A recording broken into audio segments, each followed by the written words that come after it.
ವಾ ಪೆಟ್ರೋಲ್ ಖಾಲಿ ಆಗೋಯ್ತು. Emotional damage. ಸರ್ ಹಿಂಗೆ ಸ್ಟ್ರೈಟ್ ಹೋದರೆ ನಮಗೆ ದಂಡಿನ ದಿಬ್ಬ ಅಂತ ಊರು ಸಿಗುತ್ತೆ. ಅಲ್ಲಿಂದ ಲೆಫ್ಟ್ಗೆ ಹೋದರೆ ಬಡವನಹಳ್ಳಿ ಅಂತ ಊರು ಸಿಗುತ್ತೆ. ಅಲ್ಲಿಂದ ಸ್ವಲ್ಪ ಒಳಗಡೆ ಹೋದರೆ ನಮಗೆ ಪ್ಲೇಸು ಸಿಕ್ಬಿಡುತ್ತೆ. ಆ್ಯಕ್ಚುಲಿ ಇದೇ ಫಸ್ಟ್ ಟೈಮ್ ನಾನು ಅಲ್ಲಿಗೂ ಹೋಗ್ತಿರೋದು. ನಾನು ನೋಡಿಲ್ಲ ಆ ಪ್ಲೇಸ್ನ ಹೆಂಗಿದೆ ಅಂತ. ಚೆನ್ನಾಗಿದೆ ಅಂತ ಅಂದ್ಕೊತೀನಿ.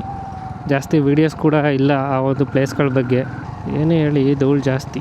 ನನಗೆ ಹೆಲ್ಮೆಟ್ ಹಾಕಿರೋದಕ್ಕೆ ಗೊತ್ತಾಯ್ತಾ ಇಲ್ಲ. ಹೆಲ್ಮೆಟ್ ಹಾಕ್ತೇ ಬಂದಿದ್ದರೆ ಫುಲ್ ಕಣ್ಣೊಳಗಡೆ ಎಲ್ಲ ಧೂಳು ಹೋಗ್ಬಿಟ್ಟಿರೋದು. ಗಾಡಿ ಅಂತೂ ಸೈಕ್ ಸೌಂಡ್ ಅಂದ್ಕೊಳ್ಳಿ, ಒಳ್ಳೆ ಗುಡು ಗುಡು ಗುಡು ಗುಡು ಹಳೇ ಗಾಡಿ ಸೌಂಡು. ಸ್ಪೀಡೋಮೀಟ್ರ್ ಇದರಲ್ಲೂ ವರ್ಕ್ ಆಗಲ್ಲ, ಎಷ್ಟು ಸ್ಪೀಡ್ ಹೋಗ್ತಾ ಇದ್ದೀವಿ ಅಂತ ನೋಡೋಕ್ಕೆ. ಹಾರನ್ ಮಾತ್ರ ತುಂಬ ಚೆನ್ನಾಗಿದೆ. ದಂಡಿ ದಿಬ್ಬ ಅಂತ ಹೇಳಿದ್ನಲ್ಲ, ಇದೇ ದಂಡಿನ ದಿಬ್ಬ. ಇಲ್ಲಿಂದ ನಾವು ಲೆಫ್ಟ್ಗೆ ಹೋದರೆ ಬಡವನಹಳ್ಳಿಗೆ ಹೋಗ್ತೀವಿ.